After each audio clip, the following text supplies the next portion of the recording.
Selamat pagi teman-teman semua. Assalamualaikum warahmatullahi wabarakatuh. Hari ini rekaman ya, rekaman untuk kuliah pengganti pertemuan ke-11. Selamat pagi teman-teman semua. Assalamualaikum warahmatullahi wabarakatuh. Ini adalah rekaman untuk pengganti kuliah ke-11 Prescriptive Analytics 4, yaitu tentang decision analysis. Oleh karena itu saya akan menjelaskan materi hari ini, yaitu dari buku Advanced Analytics chapter ke-6 ke-16. Oke, mungkin saya langsung saja ke materi. Oh iya, mungkin selain chapter 16 buku Evans tentang decision analysis, saya juga akan menjelaskan mengenai A/B testing. Saya kalau saya sempat menjanjikan 2 minggu yang lalu ya tentang A/B testing. Jadi selain decision analysis juga saya akan cover materi singkat terkait dengan A/B testing. Dan saya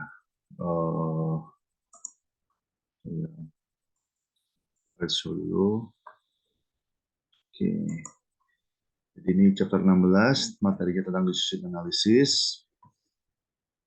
Nah, mungkin dijelaskan terlebih dahulu bahwa tujuan dari decision analysis adalah untuk memberikan pengambil keputusan informasi yang dibutuhkan untuk mengambil keputusan yang optimal. Itu tujuan utama ya dari analitika bisnis secara umum. Kemudian juga kita sempat mungkin sedikit mengulang ya bahwa analitika bisnis terdiri dari tiga jenis. Ada descriptive analytics, ada predictive analytics, dan yang terakhir adalah prescriptive analytics. Dan di decision analysis ini masuk ke prescriptive analytics, bagian akhir ya, bagian ujung, di mana dia merekomendasikan sebuah decision yang optimal berdasarkan beberapa kriteria. Nah, mungkin untuk membuat keputusan yang terbaik membutuhkan assessment yang menyeluruh ya terhadap semua faktor, baik yang tangible maupun intangible, serta resiko. Dan biasanya ada konsep yang kita pegang, yaitu high risk, high return. Umumnya decision yang memiliki outcome yang diinginkan itu juga membawa resiko yang besar juga. Dan tidak ada keputusan yang tidak beresiko. Pasti setiap keputusan ada resikonya. Hanya saja mungkin ada sebagian yang resikonya kecil, sedang, dan juga yang resikonya besar. Dan decision making di sini adalah mengenai bagaimana manajer ya, terutama manajer mengambil keputusan ketika dihadapkan dengan informasi yang tidak sempurna atau kondisi yang tidak pasti. Di sini untuk membantu mengambil keputusan tersebut ada beberapa teknik ya yang dapat dilakukan untuk mendukung pengambilan keputusan. Oke, di sini berikutnya adalah kita memulai analisis keputusan dengan memformulasikan permasalahan keputusan tersebut, permasalahan yang harus dipecahkan oleh keputusan tersebut. Dan ini sebetulnya menyambung dengan materi ke 8, 9, 10 ya tentang prescriptive analytics dengan solver. Nah, ini next step-nya adalah kita melihat outcome-nya. Jadi ada beberapa outcome, kemudian bagaimana kita merekomendasikan dari beberapa outcome itu yang terbaik pada kondisi yang tidak pasti. Jadi di sini ada beberapa alternatif decision. Jadi sebuah keputusan dapat dianalisis ketika ada beberapa alternatif. Kalau hanya ada satu keputusan, tidak ada alternatif, ya artinya tidak ada pilihan, ya tidak ada decision, karena mau nggak mau harus dijalankan. Di sini ketika ada beberapa, dua atau lebih alternatif, dan ada kebebasan dari pengambil keputusan untuk memilih, maka disinilah baru ada decision analysis. Kemudian selain decision ada event. Event itu adalah kejadian-kejadian yang tidak pasti yang bisa terjadi setelah sebuah keputusan diambil, yang memiliki outcome atau state of nature ya, yang kemudian didefinisikan hanya satu yang akan terjadi. Jadi event ini ada beberapa alternatif, tapi hanya satu yang akan terjadi. Misalnya sederhananya aja, kita lempar koin yang jatuh kepala atau ekor, itu ada dua event, tapi ketika sudah terjadi, maka hanya satu yang akan keluar, nggak mungkin dua-duanya. Dan masing-masing ada payoff-nya, ada outcome-nya yang diharapkan. Jadi di sini setiap keputusan, setiap outcome dari event akan menghasilkan sebuah payoff. Jadi ada ini payoff ini mungkin outcome yang diharapkan ya, baik payoff positif maupun payoff negatif. Payoff negatif maksudnya cost. Jadi kita bisa memaksimalkan payoff positif atau revenue atau return atau profit gitu ya, atau kita ingin meminimalisir payoff negatif dengan memilih mungkin cost yang paling kecil, jadi minimizing cost. Dan ada nanti sebuah tabel ya, jadi untuk menganalisis keputusan kita perlu membuat tabel yang kemudian di situ berisi keputusan, event, dan juga payoff yang terjadi. Ada contohnya ini ilustrasi ya, ada sebuah keluarga yang memutuskan untuk atau sedang mempertimbangkan untuk membeli sebuah rumah. Jadi sudah ada rumahnya, membutuhkan uang 150.000 US dollar. Tapi dia membutuhkan financing sehingga ada 3 option, 3 pilihan, dan masing-masing pilihan itu memiliki payoff berdasarkan kondisi tertentu. Jadi di sini ada 3 keputusan, ada 3 alternatif, mau yang setahun, 3 tahun, dan 30 tahun fix. Jadi apa namanya, mungkin jangka waktunya ya apakah tahun, 3 tahun, atau 30 tahun. Kemudian di sini ada 3 event, yang mungkin terjadi terkait dengan tingkat suku bunga. Apakah tingkat suku bunganya naik, stabil, ataukah turun. Nah, pada yang 1 tahun dia dia berubah. Jadi cost-nya untuk mendapatkan financing 150.000 ini, maka cost of fund-nya berbeda-beda antara ketika tingkat suku bunganya naik, stabil, atau turun. Demikian juga yang 3 tahun, dan sedangkan untuk yang 30 tahun, maka dia konstan. Berapapun tingkat suku bunganya, maka sudah fix segini biaya financingnya. Nah, mana yang kita pilih? Apakah pilihan pertama, kedua, atau ketiga? Ini tergantung dari selera kita. Dan kadang-kadang informasi ini kadang-kadang kita ketahui, kadang-kadang kita nggak kita ketahui. Tapi jika kita mengetahui informasi ini, maka ada beberapa cara untuk memilih. Nah, kita nggak bisa memprediksi mana yang akan muncul, mana yang akan terjadi, apakah naik turun atau naik stabil atau turun, sehingga di sini kita mempertimbangkan keputusan tanpa melihat probabilitasnya. Di sini dalam kondisi ini kita belum tahu probabilitasnya, kita hanya tahu bahwa ada 3 kemungkinan, maka di sini ada beberapa strategi. Di sini decision strategi without outcome probability, tanpa informasi tentang probabilitas event. Maka di sini kita objektifnya apa? objektifnya adalah meminimize cost. Jadi di sini ini adalah biaya. Ya, kalau biaya kita ingin mengurangi sekecil-kecilnya. Kalau profit kita ingin meningkatkan setinggi-tingginya. Jadi di sini karena ini adalah payoff-nya adalah cost, maka kita akan memilih yang paling kecil. Tapi memilih yang paling kecil berdasarkan apa? Ada tiga pilihan. Apakah strategi yang agresif, yang pesimis, atau yang opportunity loss ya. Jadi di sini lebih rasional lah ya, lebih rasional, lebih seimbang. Jadi mungkin di antara optimis dan pesimis.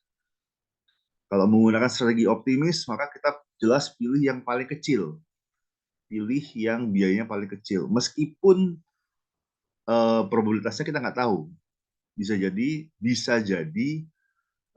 yang terjadi adalah kebalikannya ya.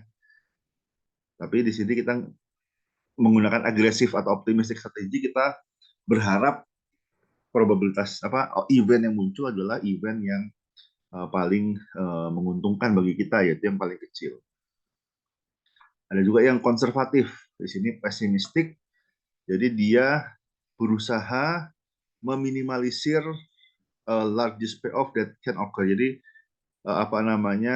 strategi pesimistis. Jadi strategi bahwa yang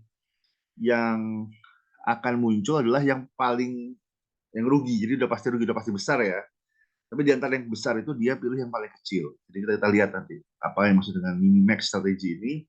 Jadi memilih payoff terkecil dari payoff yang terbesar dari masing-masing uh, event, dari masing-masing outcome. Karena pesimistis, jadi mengasumsikan pasti rugi, tapi dari yang rugi itu mana kerugian yang paling kecil.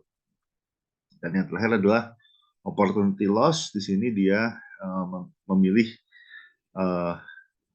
meminimalisir largest opportunity. Jadi uh, melihat tidak hanya dari sisi outcome-nya, tapi opportunity loss-nya. Jadi selisih antara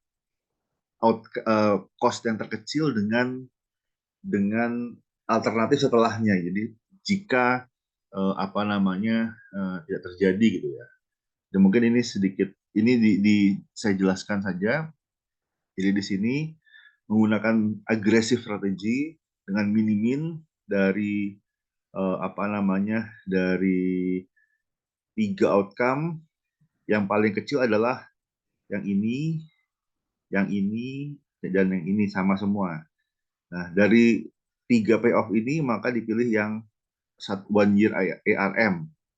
Kenapa? Karena di sini yang memiliki outcome cost paling kecil. Meskipun ada resiko dia rates-nya tinggi, 61.000. Tapi karena ada outcome yang paling kecil di sini, maka menggunakan agresif strategi, maka kita menyarankan atau orang yang memiliki strategi agresif akan memilih ARM1, high risk high return.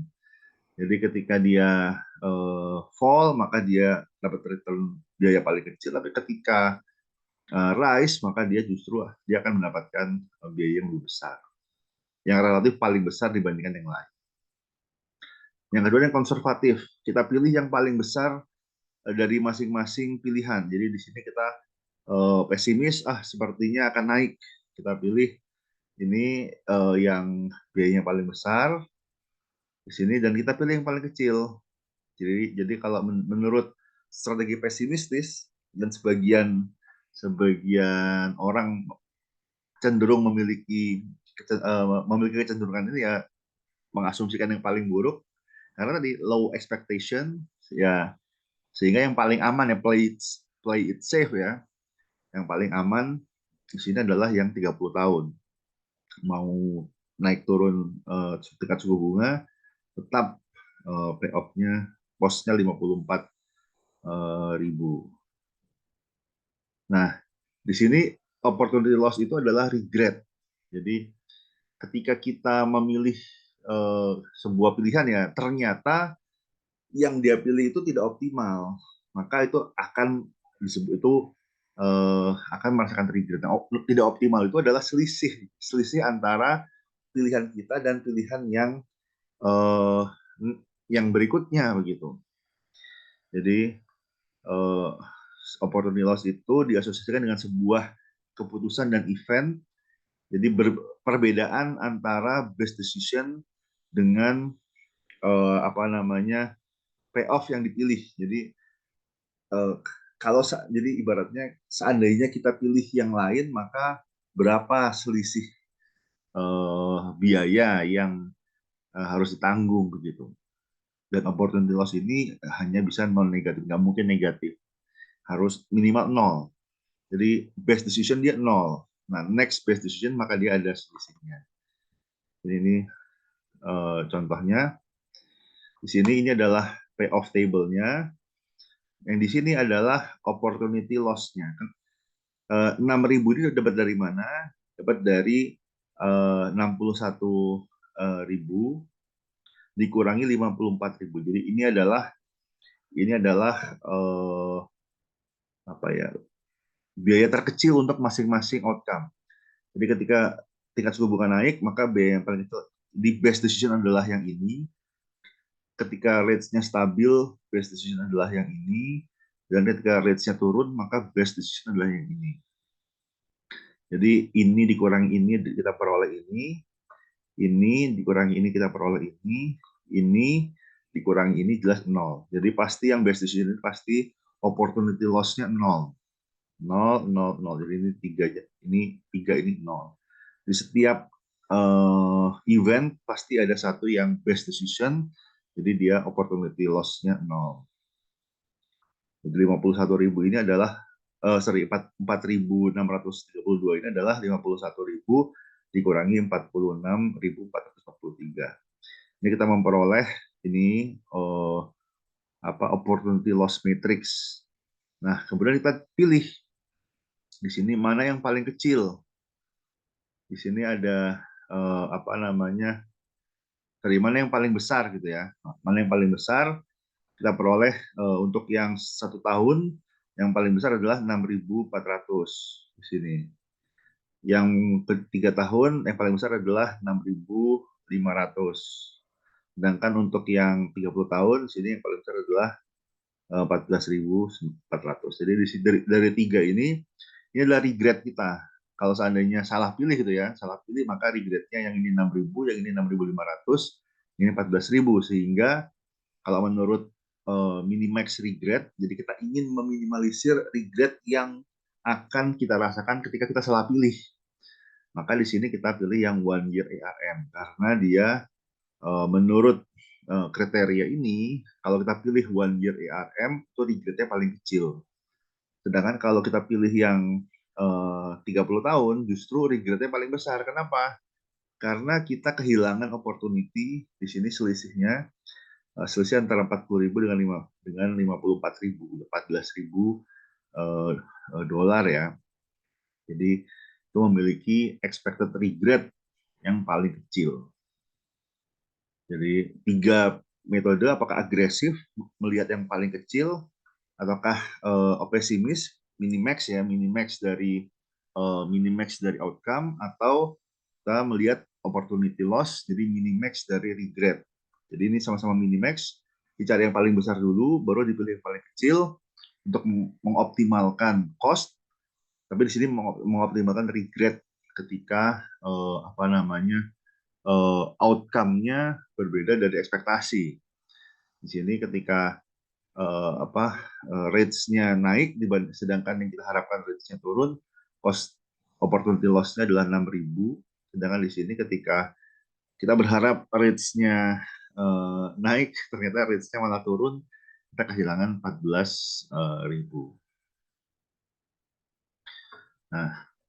Nah, di sini kebalikannya adalah kita memaksimalkan. Jadi kalau tadi payoff-nya adalah cost. Kita ingin memperoleh apa namanya pembiayaan ya dengan biaya sekecil mungkin. Nah, di sini kita memaksimalkan objektif. Jadi payoff-nya adalah keuntungan. sama ada 3 pendekatan: agresif, konservatif, dan opportunity loss. Tapi di sini pendekatannya maximax, maximin, dan minimax regret. Jadi maximax itu adalah kita tadi memaksimalkan outcome, karena kita ingin karena payoff-nya adalah profit, bukan cost. Tapi di sini ada decision with conflicting objective.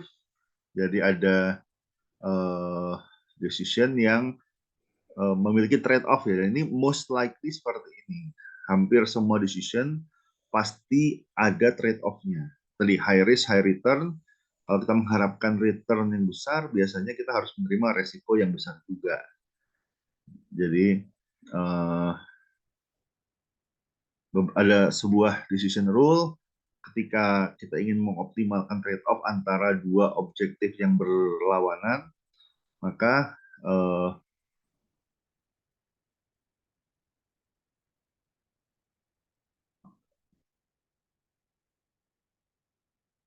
pertama apa namanya kita tampilkan ya, kita tampilkan trade-off antara objektif yang baik, objektif yang ingin kita maksimalkan, dengan objektif yang ingin kita minimalkan itu dalam bentuk X dan Y.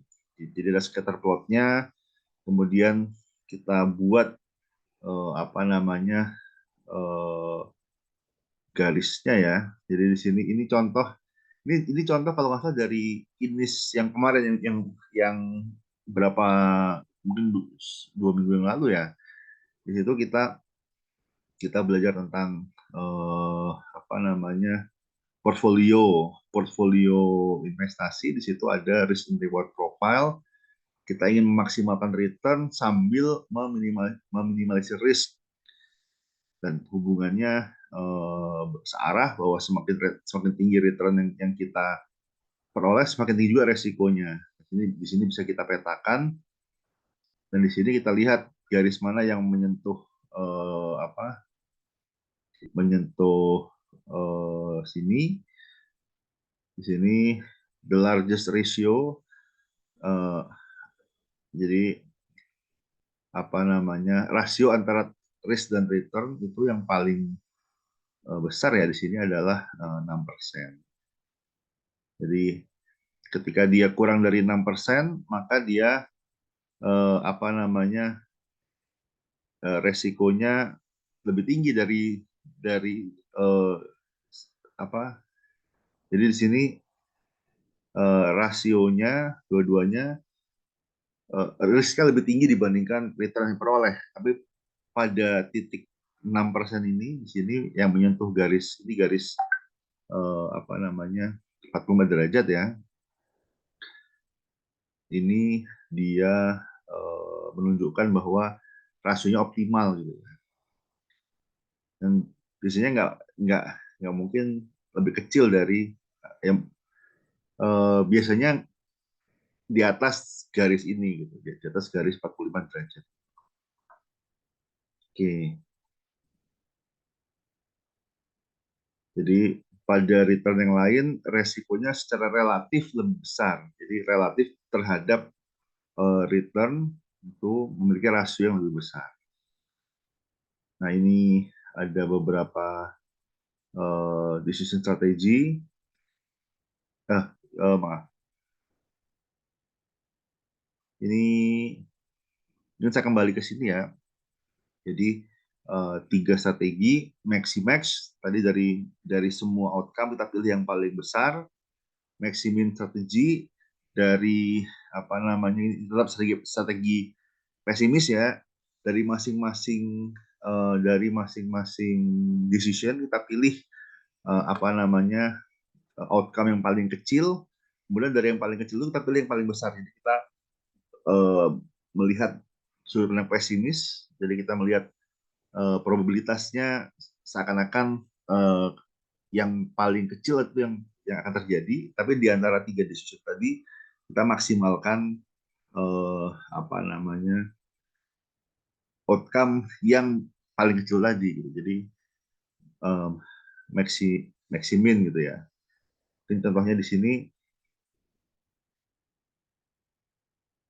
Ini yang minimax, ini minimax. Uh, kalau maximin maka kita pilih yang paling kecil. Di sini 40, di sini 46, dan di sini 54. Kemudian dari sini kita pilih yang paling besar. Kalau ini adalah maximin, maka kita pilih yang apa? Yang ini. Oke. Bentar. Oke, dengan opportunity loss tadi sama, tapi apa namanya, kita meminimalisir regret. Jadi kita apa? Kita peroleh di sini, tapi bukannya ini yang kita pilih, tapi justru yang ini. Kalau misalnya dia kan minimax, ini maksimin. Jadi kita apa namanya? Kita pilih yang paling besar. Ini bukan yang paling kecil, kita pilih yang paling besar. Kita pilih yang paling besar, kemudian dikurangin dari masing-masing. Di sini nanti ada yang paling kecil. Eh, apa? Regretnya kita pilih yang apa? Yang paling kecil. Kemudian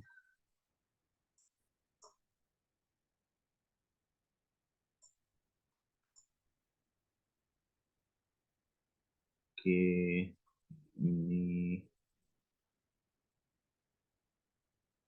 summary-nya.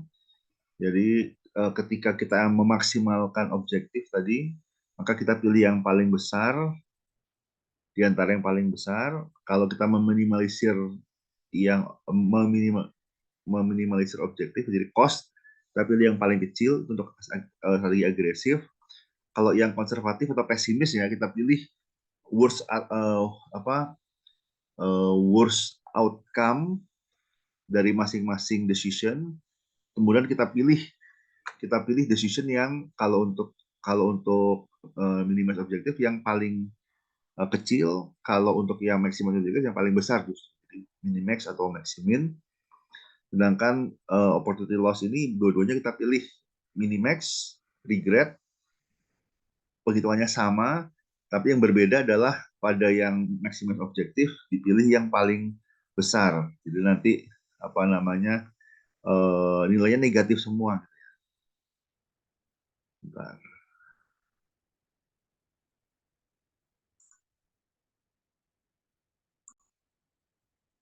Oke. Mungkin saya kasih contoh aja. Ini yang apa, maximize objektif ya. Di sini ada tiga decision, ada seller A, seller B, seller C. Kemudian ada tiga event, ada increase demand, stable demand, decrease demand. Kemudian ini adalah outcome, ini adalah profit gitu ya. Yang ini kita maksimalkan. Yang ini profit kalau seller A kita pilih dan increase, ini seller B increase, ini seller C increase. Ini kalau stabil sama 50.000, kalau decrease ini outcome-nya. Di sini kita pilih kalau agresif kita pilih yang best outcome. Kita pilih yang seller A. Best outcome dia apa namanya, maksimal profitnya 70.000. Sedangkan kalau kita pesimis, kita pesimistik, kita pilih yang worst outcome di sini 30.000, 40.000, 50.000. Tapi yang worst outcome ini kita pilih yang paling baik. Kita pilih di sini ada 50.000, kita pilih seller C. Kalau kita agresif, kita optimis, kita pilih seller A. Kalau kita pesimis, kita pilih seller C. Atau kita pilih expected regret. Di sini kita kurangin dengan yang paling besar, yang best outcome ya, 70.000, ini 0, minus 10.000, minus 20.000. Yang ini sama 0 semua. Yang ini decrease, 30.000 dikurangi 50.000 jadi minus 20.000, ini minus 10.000, ini 0. Dari sini, maka yang paling kecil regretnya adalah seller B. Ini max regret ya, maximum regret.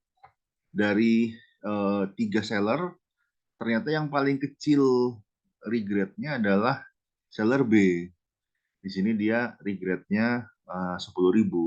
Karena kalau seller A regret-nya 20.000, seller C regret-nya 20.000. Jadi di sini kita pilih yang paling kecil regret-nya, yaitu seller B. Dari mana diperoleh 10.000, kita kurangin. Kita kurangin di sini seller B dikurangi best outcome-nya ya, untuk event ini yaitu 70.000. Yang ini 40.000 dikurangi 50.000.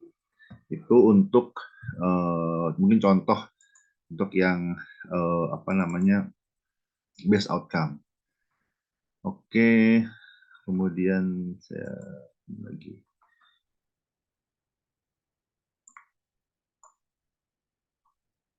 yang berikutnya tadi,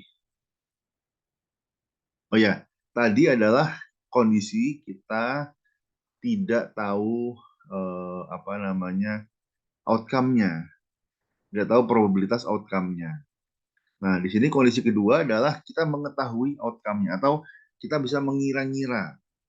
Di sini kalau kita nggak tahu pasti, maka kita menggunakan average payoff strategy. Jadi kita rata-rata gitu ya, kita asumsikan eh, tiga event ini memiliki probabilitas yang sama. Ini asumsi yang bisa keliru ya. Jadi tidak semua event memiliki probabilitas yang sama. Kalau coin toss, lempar koin mungkin 50-50. Tapi kalau misalnya di sini kondisi tingkat suku bunga naik stabil rendah, tidak sama gitu ya. Mungkin lebih besar resikonya naik dibandingkan turun misalnya seperti itu. Nah, oke, jadi di sini asumsinya bisa kita asumsikan eh, memiliki probabilitas yang sama sehingga kita rata-rata aja. Di sini 49.000 ini adalah hasil rata-rata dari tiga ini. 1, 2, 3 rata-ratanya sekian, sekian, sekian. Karena ini cost, kita ingin meminimalisir. Maka yang paling rendah average payoff-nya adalah yang 1 year ERM. Ini apa namanya menggunakan pendekatan average payoff. Nah, kemudian eh, yang kedua adalah expected value strategy. Jadi bedanya apa? Pada average payoff kita mengasumsikan ketiga event memiliki probabilitas yang sama. Pada expected value strategy di sini kita mengasumsikan bahwa kita mengetahui probabilitasnya. Dari mana kita tahu? Ya dari data historis. Jadi di sini pentingnya kita nyambung dengan deskriptif statistik ya, deskriptif analytics dan juga mungkin prediktif juga ya. Kita memperoleh outcome ini berdasarkan data historis. Kita prediksi ke masa depan bahwa 60% kemungkinan apa namanya tingkat suku bunga akan naik, 30% kemungkinan stabil, 10% turun. Dari mana? Dari data historis. Nah, sehingga bisa kita bobot. Jadi bedanya dengan average payoff adalah expected payoff kita bobot menggunakan sum product gitu ya. Sum product ini dengan ini diperoleh ini. Sum product ini dengan ini diperoleh ini. Jadi dikalikan. Ini kali ini tambah ini kali ini tambah ini kali ini diperoleh segini. Dari tiga expected payoff menggunakan expected value tadi, yang paling kecil adalah 3 tahun ARM. Jadi ini expected payoff-nya berdasarkan informasi yang kita punya plus outcome. Jadi kalau misalnya probabilitasnya berubah, maka strateginya bisa berubah gitu. Jadi ya ada ini juga ya, ada sensitivity analysis juga ya, bahwa bagaimana kalau probabilitasnya naik eh, apa di probabilitas tingkat suku bunga naiknya bertambah gitu menjadi 0,7, maka bisa jadi berubah ininya berubah solusinya. Nah, di sini kita uh, ada asumsi dari average payoff atau expected velocity adalah decision itu diulang-ulang dengan jumlah yang banyak gitu. Jadi apa namanya berulang-ulang ya, nggak cuma sekali tapi dilakukan berkali-kali. Tapi untuk one time decision, jadi keputusan yang hanya diambil sekali, maka expected value outcome itu tidak akan terjadi karena hanya satu yang akan keluar. Jadi apa namanya, in reality yang outcome yang muncul itu hanya satu, tapi kita bisa mengestimasi average-nya atau mengestimasi estimated value-nya berdasarkan probabilitas. Tapi pasti akan ada error, pasti akan ada perbedaan antara yang kita expect dengan yang terjadi. Jadi di sini apa namanya, untuk one time decision yang hanya sekali, maka kita harus lebih hati-hati dalam menimbang resiko. Jadi ini adalah pendekatan yang rasional, tapi jangan jangan apa ya, maksudnya kita perlu mempertimbangkan berbagai sudut pandang. Ketika ini decision yang apa, mungkin yang make or break ya, mungkin melibatkan hajat hidup orang banyak, bisa jadi yang pesimis itu lebih baik gitu. Jadi apa namanya, ini apa ya, ini seninya dari analytics ya, bahwa kita kita sampaikan informasi tadi, tapi yang kita rekomendasikan tadi itu kita melihat konteks juga, jadi nggak bisa pasti yang expected value itu lebih baik daripada yang pesimis atau yang optimis gitu ya.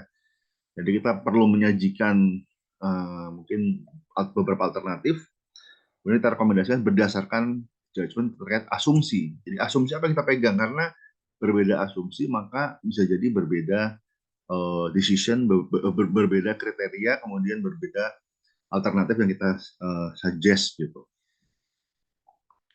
Ini evaluating risk. Jadi kalau menggunakan standar deviasi, jadi variabilitas dari outcome ya. Di sini yang paling besar standar deviasinya adalah 1 tahun, sedangkan untuk yang 30 tahun tidak ada standar deviasinya. Jadi yang resikonya paling kecil gitu ya, apapun outcome-nya dia hasilnya segitu. Jadi kalau melihat hanya dari standar deviasi, maka yang 30 tahun itu tidak ada resikonya, sedangkan yang 1 tahun itu yang paling tinggi resikonya. Tapi bukan berarti apa namanya, kita harus memilih yang 30 tahun, karena tadi ada risk appetite ya. Jadi apa namanya, terkait dengan pengambilan keputusan, ada orang atau ada mungkin manajer yang cenderung mengambil keputusan beresiko, ada yang cenderung menghindar dari resiko. Jadi atau ada juga yang di tengah-tengah ya, mengambil resiko yang worth it, yang equal apa, yang sebanding dengan returnnya. Ini mungkin pendekatan yang terbaik, tapi tadi ada preferensi yang dimiliki oleh masing-masing manajer. Kemudian di sini decision tree ini juga bentuk apa namanya, bentuk analisis keputusan ya, analisis keputusan. Tapi sebenarnya hanya bentuknya aja ya, menggunakan diagram pohon. Tapi di sini esensinya sama, bahwa ada decision, ada event, dan ada outcome. Nah, di Excel sebetulnya ada add-on-nya. Ada add-on-nya. Kalau mau silahkan ditambahkan sendiri apa add-on untuk decision tree. Jadi ada beberapa yang nggak cuma satu. Bisa di sini, ini yang analisis analytic solver ini yang berbayar, tapi yang gratisan pun juga banyak. Jadi tinggal dicari aja add in Excel untuk tree plan atau decision tree. Sini apa namanya, saya skip aja mungkin yang ini ya. Tapi yang ini aplikasinya ya dari decision tree. Di sini ada outcome yang tadi, dan ada tiga dan ada probabilitas dari masing-masing outcome. Di sini ada 1 year ARM, 3 year ARM, 30 years fixed. Ini adalah decision, jadi yang kotak ini adalah decision. Kemudian ini adalah ada 3 decisionnya. Kemudian apa namanya, di sini kita lihat ada 3 outcome atau 3 event ya, 3 event ada yang 60% rates rise, 30% rates stable, 10% rates fall. Ini probabilitasnya. Nah, jadi ini yang lengkapnya. Untuk masing-masing decision itu ada 3 outcome. Rise, stable, fall, rise, stable, fall, rise, stable, fall. Probabilitasnya sama, 631, 631, 631. Yang berbeda adalah outcome-nya. Ini outcome-nya 61, 46, 40. Ini sama dari tabel yang ini. Tinggal dirubah jadi ada 9 outcome. Di sini pun juga ada 9 outcome. Menggunakan decision tree ini ditimbang ini expected value-nya berdasarkan probabilitasnya. Di sini diperoleh berdasarkan decision tree ini yang paling kecil yang paling kecil decision-nya yaitu 3 tahun menggunakan expected value approach. Nah, ini contoh pertama ya. Contoh kedua di sini ada mungkin contoh yang lebih rumit ya. Ada sebuah perusahaan obat yang harus mengambil keputusan apakah mereka apakah mereka butuh untuk melakukan uji klinis dan memperoleh approval dari FDA. Jadi mereka sedang mengembangkan sebuah sebuah obat baru. Ini 300 juta sudah dihabiskan, sudah spend. Jadi ini sebenarnya baseline-nya adalah mereka rugi 300 juta karena sudah dihabiskan untuk penelitian. Kemudian decision pertama adalah apakah dari hasil penelitian tersebut mereka lanjut ke trial uji klinis atau enggak. Kalau mereka lanjut, maka mereka harus spend 250 juta ini. Jadi apakah kita puas dengan 300 juta ataukah kita lanjut ke ke tahapan selanjutnya dengan biaya 250 juta. Kemudian kalau misalnya tes uji klinisnya berhasil, maka di sini probabilitasnya 30%. Jadi probabilitas uji klinis berhasil 30%, probabilitas gagal adalah 1 minus 30, jadi 70% kemungkinan gagal. Kalau uji klinisnya berhasil, maka keputusan berikutnya adalah meminta FDA approval dengan biaya 25 juta. Dan probabilitas dari FDA approval itu 40%. Artinya ada 40% kemungkinan meskipun sudah berhasil uji klinis tapi ditolak oleh FDA. Kemudian di sini berikutnya adalah event, ada 3 outcome ya, berdasarkan probabilitas. 60% pasarnya besar dengan revenue 4,5 billion dolar, 30% medium 2,2 billion, kemudian 10% ya small 1,5 billion. Tapi ini udah small pun bisa mengcover biaya tadi. Nah, di sini ini decision tree-nya ada decision pertama adalah conduct trial. Dan kalau dia stop, maka dia cukup di sini biayanya 300 juta. Biayanya 300 juta. Nah, kemudian di sini kalau dia lanjut, maka ada 2 kemungkinan, successful atau not successful. Kalau dia not successful, maka biayanya 550 juta. Dari mana 550 juta? Yaitu 300 juta di sini, ditambah biaya clinical trials. Di sini 250 juta. Jadi dia, kalau dia not successful, di sini 500 juta. Kalaupun dia successful, ada 2 pilihan. Apakah mengajukan FDA approval, ataukah enggak. Kalau enggak, maka di sini dia stop, dia ruginya 550 juta. Tapi kalau dia seek FDA approval kemudian gagal, maka dia kerugiannya 575 juta. Ini outcome yang rugi-rugi semua ya. Ini kerugian semua nih. Nah, kalau dia approve, baru di sini ada 3 outcome. marketnya large, medium, small dengan probabilitas berbeda dan outcome berbeda. Dan di sini diperoleh apa namanya ini 4.000 apa ini 3.925 diperoleh dari 4,5 billion dikurangi biayanya di sini. Biayanya adalah 575. Jadi ini biaya yang sudah keluar ya. Jadi harus dihitung juga. Jadi ini 3.925, untung 3.925, ini untung 1,625, untung 925 million.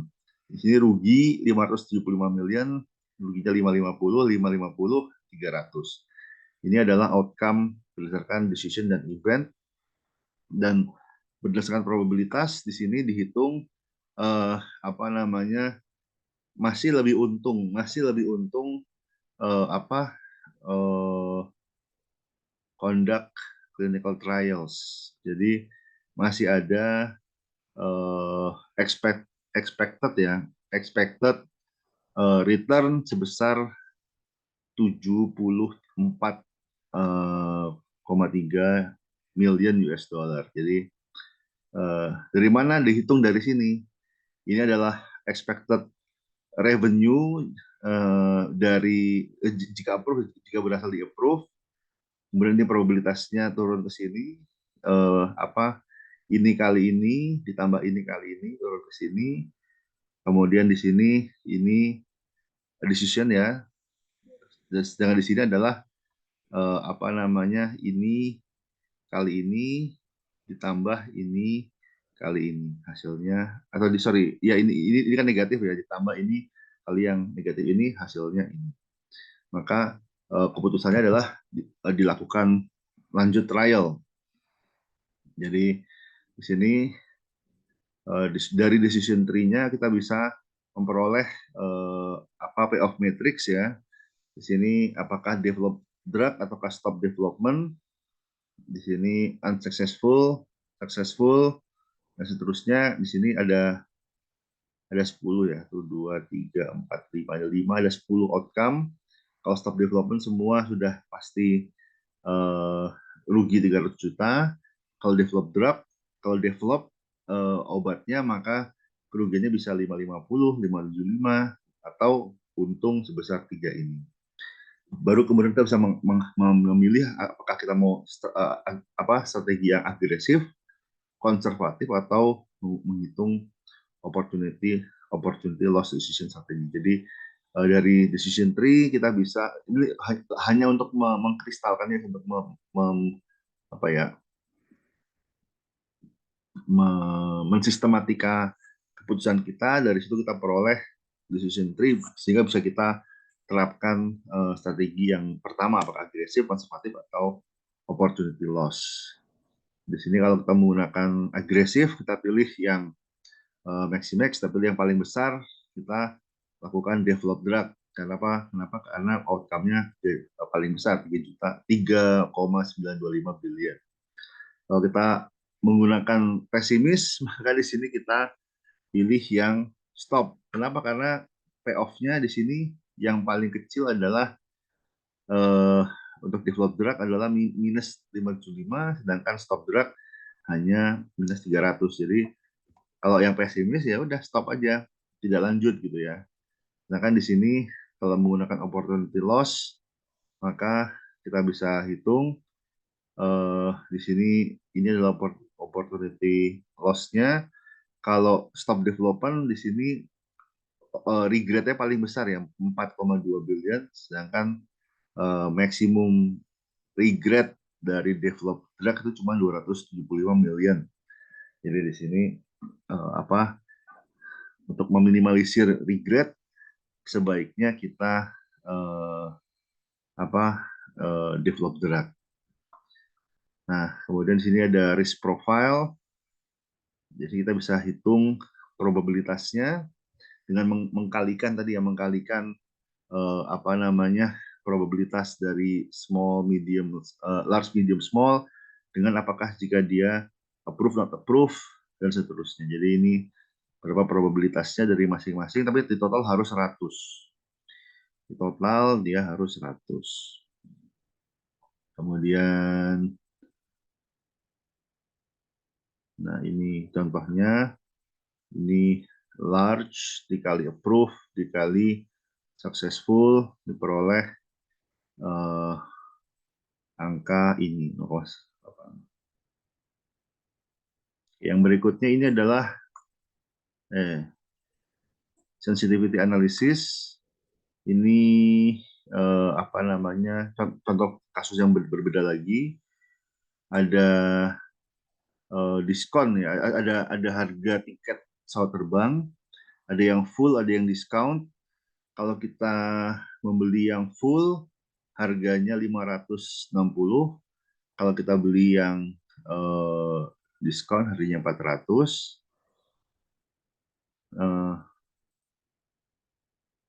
Oke. Enggak, ini sorry. Oh, ini kita menjual, maaf. Kita menjual. Kita perusahaan airline menjual tiket. Ada tiket full fare 560, ada tiket diskon 400. Kemudian ini adalah harga tiketnya. P adalah probabilitas menjual full fare tiket. Jadi apa namanya? Kalau kita menjual tiket harga penuh, probabilitasnya 70%. Kalau kita apa di sini, kalau kita nggak terjual, maka kita nggak dapat apa-apa ya. Jadi di sini apa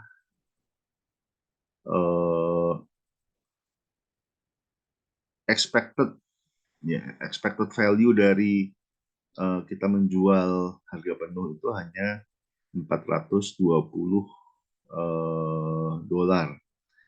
Jadi kita apa namanya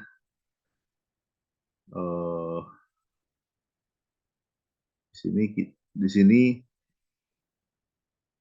ini probabilitas kita menjual tiket harga penuh. Sedangkan untuk harga yang diskon yang 400 dolar ini, kita lihat berapa probabilitasnya. Kita tahu harga penuh adalah 560, kita tahu harga diskon adalah 400. Jadi probabilitas break even kita menjual diskon adalah 71,4%. Jadi selama probabilitas break even ini masih di bawah yang ini, maka kita nggak apa tidak butuh menjual diskon ya. Jadi di sini ini apa namanya full fare tiket 560. Yang ini kalau tiketnya nggak terjual, maka kita nol ya, nggak dapat revenue apa-apa. Sedangkan kalau kita dijual diskon di sini 400 dolar. Nah, probabilitas full fare tiket 75%, probabilitas nggak terjual 25%. Di sini full fare-nya 420, jadi masih lebih untung menjual full fare. Jadi ini break even point-nya masih di bawah 75% probabilitas menjual full fare tiket. Jadi pasti tidak akan, jadi belum bukan pasti ya. Jadi belum perlu menjual diskon. Ketika expected value ya, expected value dari full fare tiket ini lebih rendah dari 400 dolar. Jadi ketika probabilitas menjualnya ini mungkin turun hingga 70% misalnya, maka di situ baru kita apa lebih worth it untuk menjual harga diskon.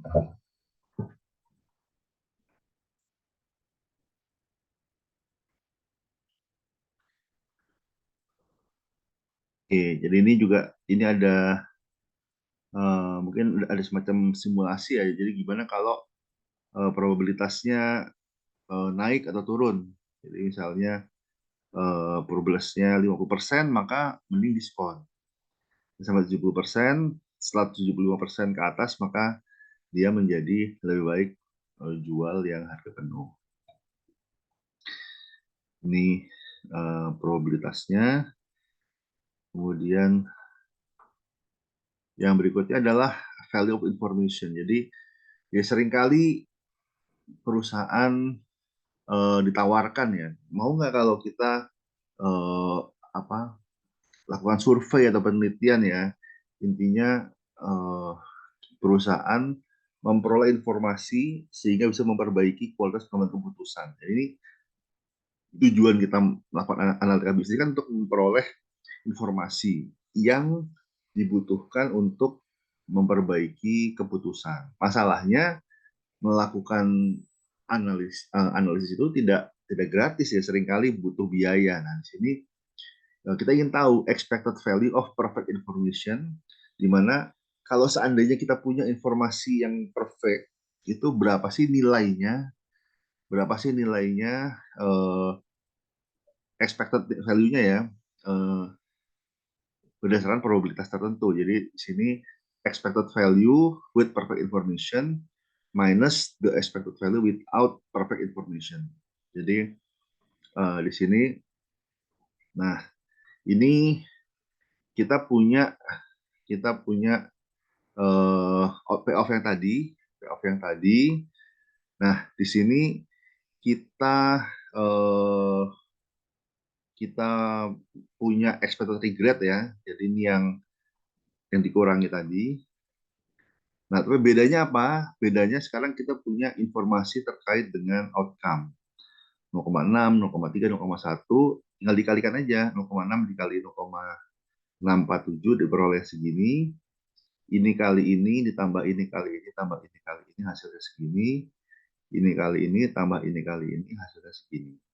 Kita peroleh yang paling kecil, ini adalah EVPI, Expected Value of Perfect Information. Kita peroleh 3.391. Nah, ini alternatif interpretasi apa interpretasi yang lain ya.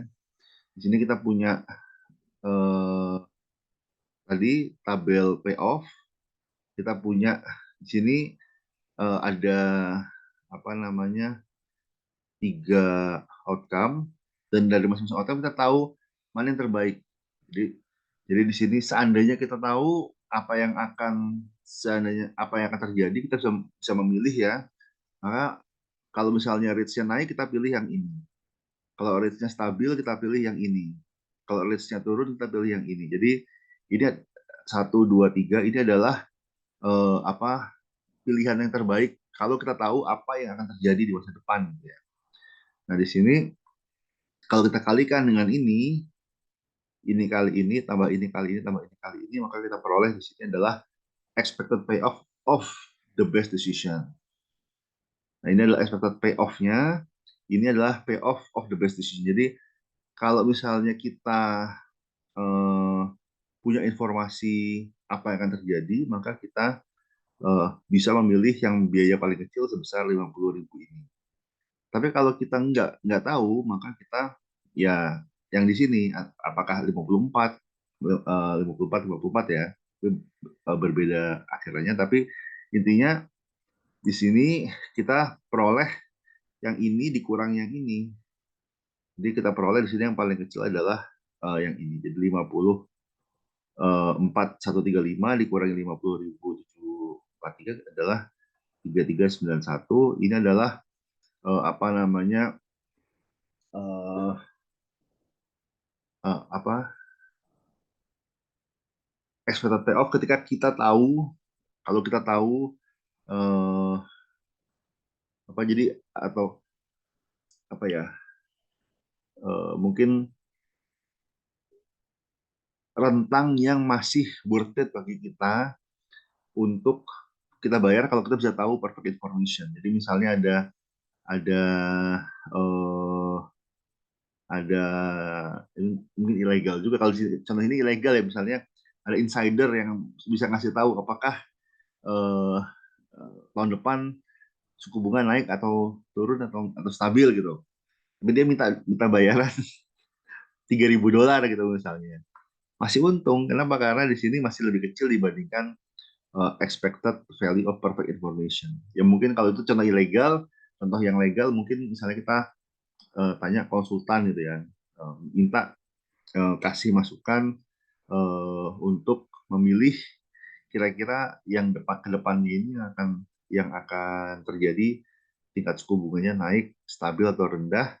Kalau konsultannya itu mungkin dia men-charge $1.000, $2.000 masih masuk kalau dia bisa memiliki prediksi yang akurat ya. Apakah dia naik, stabil atau turun, maka selama biayanya lebih rendah daripada ini, maka masih worth it. Itu menurut uh, apa penghitungan expected value of perfect information. Nah, berikutnya adalah decision with sample information. Jadi ini apa namanya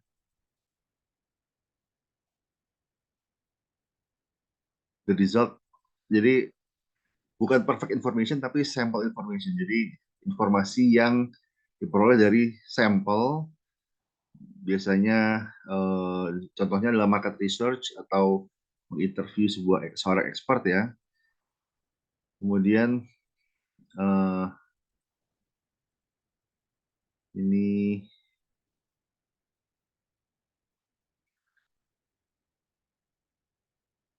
oke. Okay.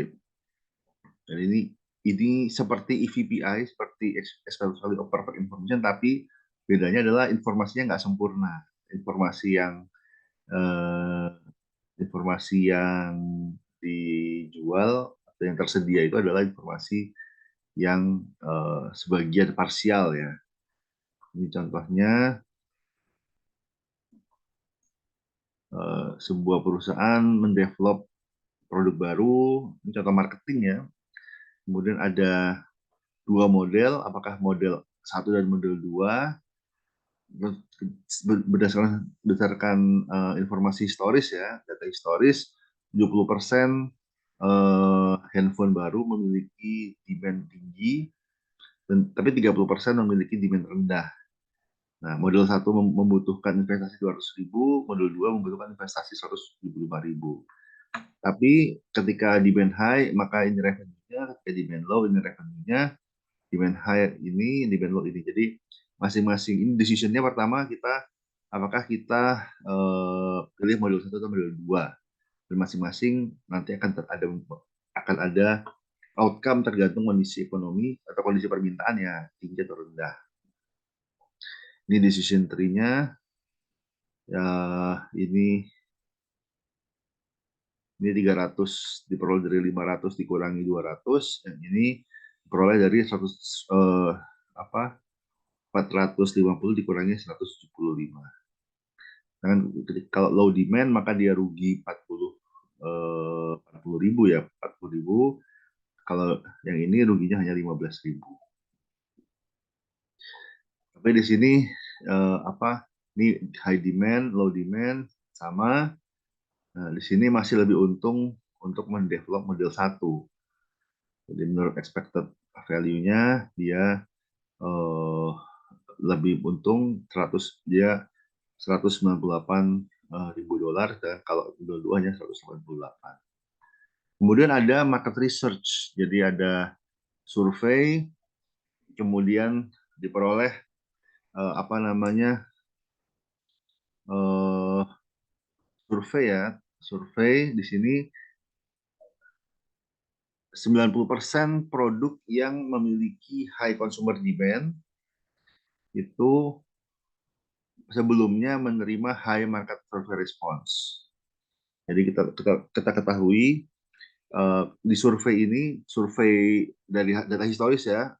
Jadi kalau survei ini memiliki tingkat akurasi cukup tinggi, 90%, produk yang memperoleh high demand, dia memperoleh high market survey response.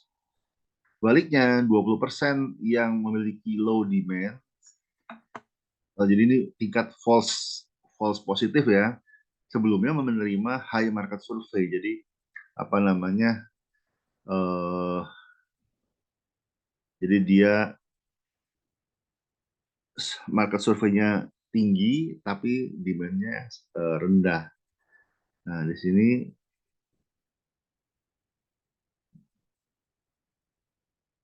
oke. Jadi di sini eh, kita mengasumsikan bahwa ketika hasil surveinya tinggi berdasarkan data historis, probabilitas actual demand-nya tinggi pun juga meningkat gitu. Sedangkan kalau surveinya rendah, maka probabilitas demand-nya rendah pun juga tinggi. Jadi di sini ada probabilitas dan ini menggunakan rumus Bayes ya. Menggunakan rumus Bayes.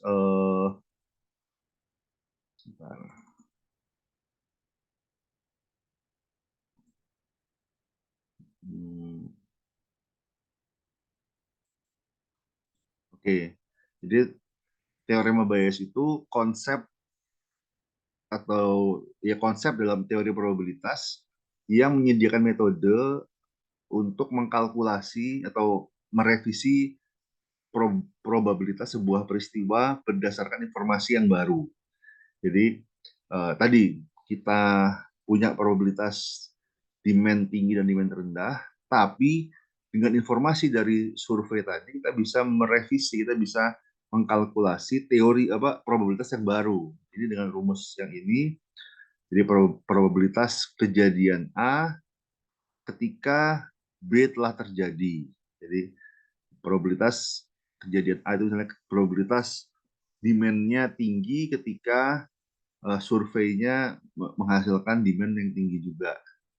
Nah kan ada juga probabilitas uh, B jika A, nah ini probabilitas kejadian B terjadi jika A telah terjadi. Jadi kita melihat jadi semacam conditional probabilitas ya.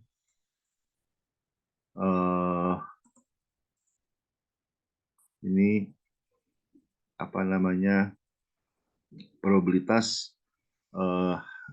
demand-nya tinggi ketika uh, sampel surveinya tinggi juga, itu sama dengan, nah ini rumusnya. Oke.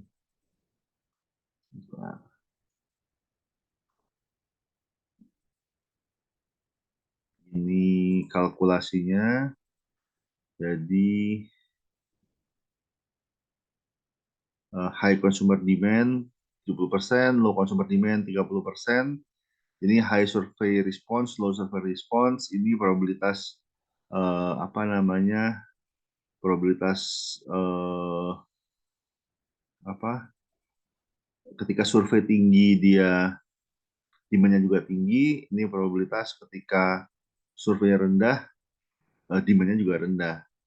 Dan menggunakan rumus Bayes yang tadi, kita peroleh kalkulasi di sini probabilitas apa namanya demand-nya tinggi setelah hasil surveinya tinggi adalah 0,913. Jadi apa lebih tinggi dari yang ini ya karena kita punya informasi yang lebih akurat gitu ya. Sedangkan probabilitas yang ini adalah satu minus yang ini. Jadi ini pasti totalnya 1%. Ini probabilitas ketika apa namanya surveinya tinggi, ternyata outcome-nya rendah, ternyata demand-nya rendah. Ini probabilitas apa namanya eh, probabilitas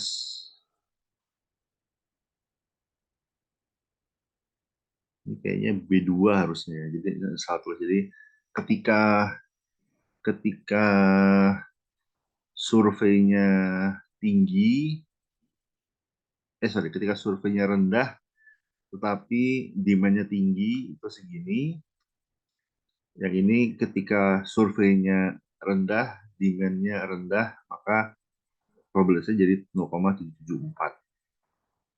Kita peroleh eh, probabilitas marginal. Di probabilitas surveinya bagus, segini probabilitas surveinya rendah gini.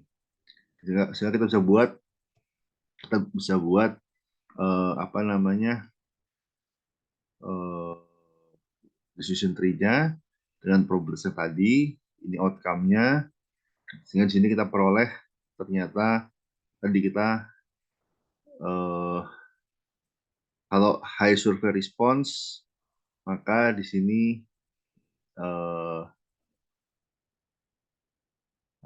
maka kita mengambil model satu. Kalau low survey response maka kita pilih model 2. Tapi di sini probabilitasnya tetap expected value-nya adalah 202. Ini dikali ini ditambah ini kali ini. Oke, sebentar. Itu untuk materi apa namanya decision analysis. Yang berikutnya kita masuk ke materi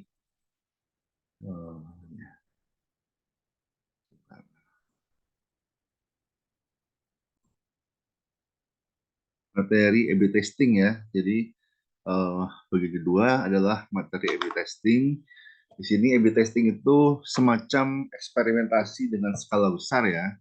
Tapi di sini kita biasanya ada selalu ada dua kelompok, kelompok kontrol dan kelompok variasi. Tapi kelompok kontrolnya di sini adalah kelompok yang adalah apa kondisi uh, yang kita jadikan baseline ya. Dengan variasi ini adalah yang kita ingin lihat improvementnya. Nah, ini A/B testing ini adalah bentuk eksperimen yang disederhanakan. Jadi tidak seketat eksperimen laboratorium. Dia menggunakan jumlah skala dengan jumlah dia data dengan skala besar ya. Berbeda dengan eksperimen. Kalau eksperimen biasanya hanya 30 sampai 60, nggak terlalu banyak. Tapi pada A/B testing ini bisa menggunakan sampai ratusan hingga ribuan orang ya, tergantung dari interface. Jadi biasanya uh, digunakan untuk mengoptimalkan interface, contohnya website gitu ya atau aplikasi, tapi selalu dibuat dua kondisi. Ada kondisi kontrol dan kondisi yang variasi, dilihat dampaknya terhadap outcome tertentu gitu. Jadi memiliki tujuan praktis. Nah, di sini ini eh, membantu memahami eh, dampak kausal dari sebuah perubahan produk. Jadi kadang data data sekunder atau data ini ya data historis ya itu berkorelasi, tapi korelasinya itu belum tentu menunjukkan adanya hubungan sebab akibat. Jadi seringkali ada spurious correlation atau spurious regression, dan ini sesuatu yang harus dihindari dalam analytics ya. Jadi jangan sampai kita mengidentifikasi sebuah regresi yang kebetulan aja ya, atau yang ternyata disebabkan oleh faktor ketiga yang nggak ada dalam model kita, tapi kita ambil seakan-akan ini adalah sebuah kebenaran. Jadi ini contohnya ada korelasi antara penjualan dan rambut botak gitu ya. Jadi uh, sheet head. Jadi kemudian ujuk-ujuk, oke, ada korelasi semua dipotong botak. Nah ini bukan analitika bisnis yang baik. Di sini dengan A/B testing kita bisa melihat adanya hubungan sebab akibat karena menggunakan prinsip eksperimen ya, bahwa kita memanipulasi sebuah variabel independen, kemudian kita lihat dampaknya sebagai variabel dependen, perubahan pada variabel dependen sebagai dampak dari manipulasi tersebut. Nah di sini uh, kenapa kita perlu melakukan A/B testing? Karena apa namanya di sini mau mau optimalkan ya. Jadi A/B testing itu dapat eh, mengoptimalkan interface. Jadi misalnya kita kita nggak tahu apakah fitur-fitur baru kita itu apa bisa apa dampak dari fitur tersebut, maka dengan melakukan A/B testing kita bisa membandingkan antara katakanlah kita tambahkan fitur tag dengan yang tidak tag gitu ya. Kemudian kita bandingkan, kita lihat ternyata pengguna yang memakai fitur tag memiliki conversion rate yang lebih tinggi dibandingkan yang tidak menggunakan fitur tag misalnya. Kemudian nah di sini ada korelasi, tapi di sini apa namanya kita nggak tahu apa sebabnya gitu. Nah, di sini ternyata sebabnya bisa jadi adalah adanya orang tua yang mungkin mempengaruhi perilaku ya, sama-sama membuat dia men-tag temannya dan juga lebih tinggi conversion rate. Jadi belum tentu eh, belum tentu conversion rate ini terjadi apa hanya karena dia men-tag temannya.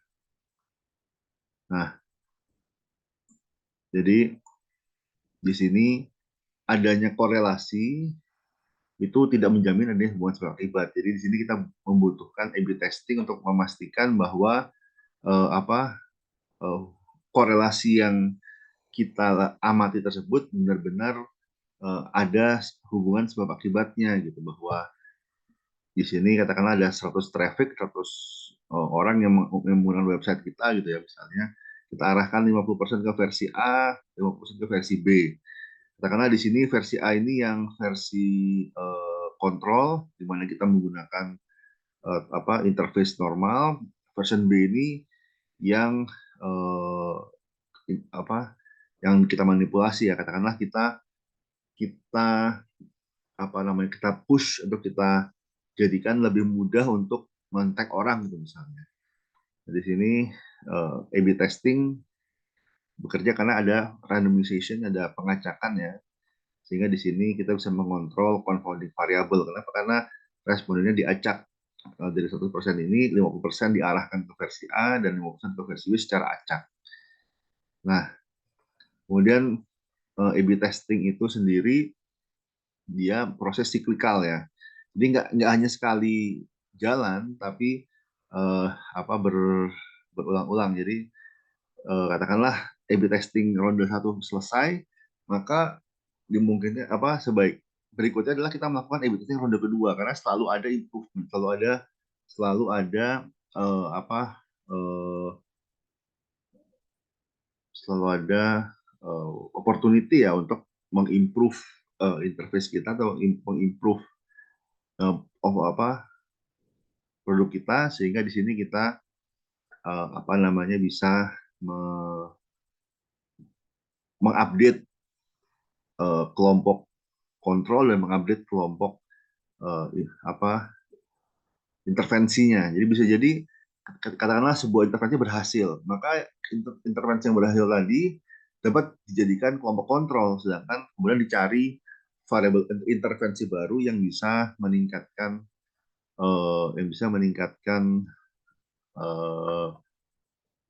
outcome gitu ya.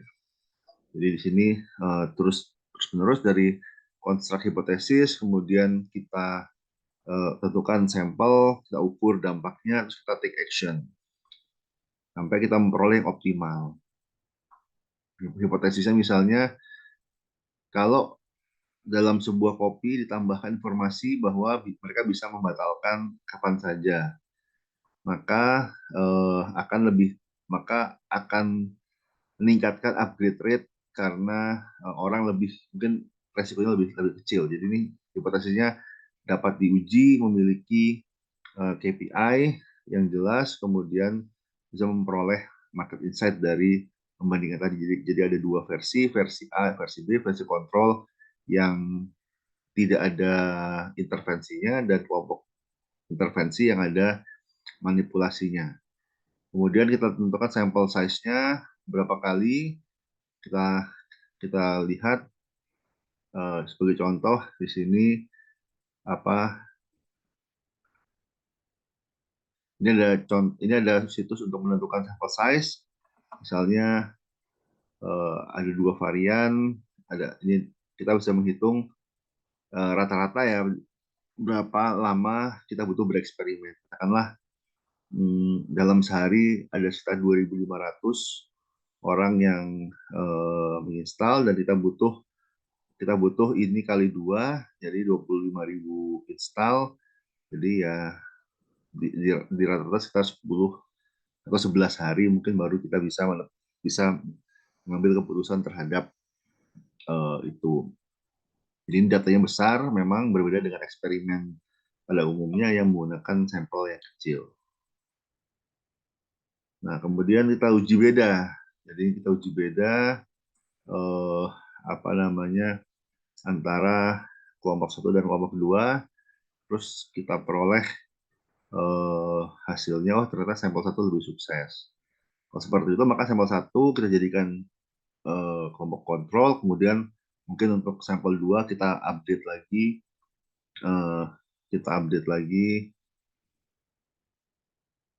jadi kita take action dulu, artinya yang lebih baik kita jadikan standar, kemudian yang berikutnya kita lakukan ronde berikutnya dari A/B testing. Kita cari hipotesis baru untuk mengimprove outcome. Kapan kita menggunakan A/B testing? Ketika kita punya hipotesis yang jelas, ketika kita bisa memperoleh sampel size, jadi sampel size-nya cukup banyak ya. Jadi kalau misalnya kita nggak bisa dapetin sampel size sebanyak itu, ya mungkin kita belum bisa menggunakan A/B testing. Dan kita memiliki cukup waktu untuk menguji hipotesis tersebut. Nah, ini beberapa konsiderasi, hati-hati. Statistical significance, jadi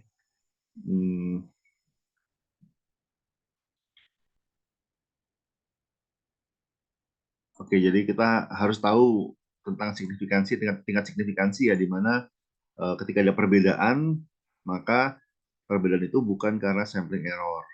Tapi kalau misalnya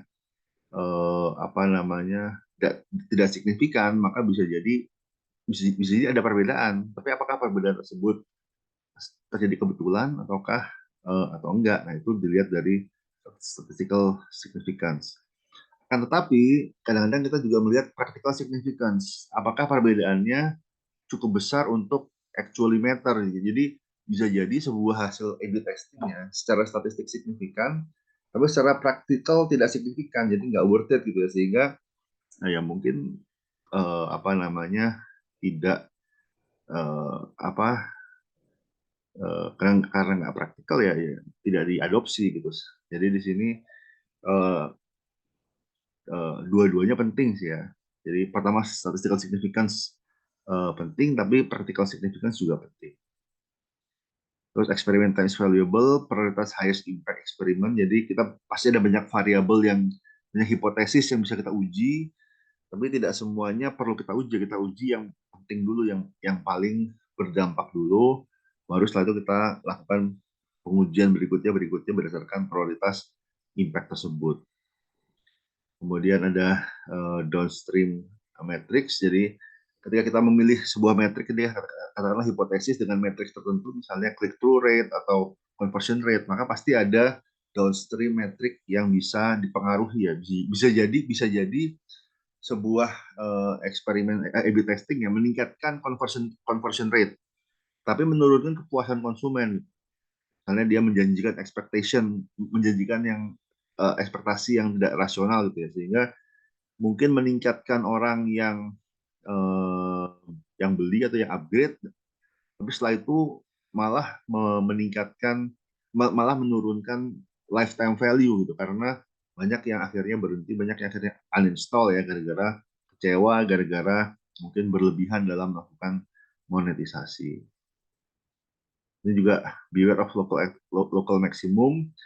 Jadi A/B testing hanya menguji satu variabel sekali. Jadi nggak bisa banyak-banyak, nggak bisa dua atau lebih variabel, biasanya hanya satu variabel satu persatu. Kemudian, nah kalau dilakukan terus-menerus, maka bisa jadi kalau misalnya dilakukan incremental ya, jadi butuh waktu yang lama untuk bisa memperoleh better design. Jadi bisa jadi apa namanya, kita sampai pada satu titik puncak, padahal ada titik puncak yang lebih baik lagi, tapi membutuhkan membutuhkan apa perubahan yang lebih masif gitu. Jadi A/B testing ini digunakan untuk perubahan yang incremental, yang sedikit-sedikit. Tapi kadang-kadang dibutuhkan perubahan masif untuk memperoleh hasil yang optimal. Jadi ini hati-hati, jangan sampai kita puas dengan local maximum,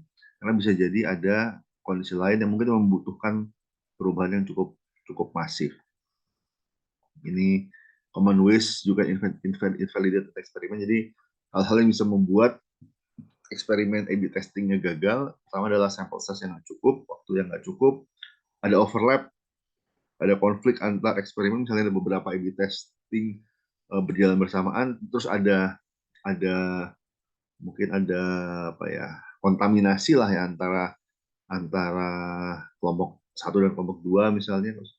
Ada outlier misalnya holiday. Jadi ketika A/B testing jangan dilakukan ketika apa eh, liburan atau ketika ada event yang bisa mengganggu.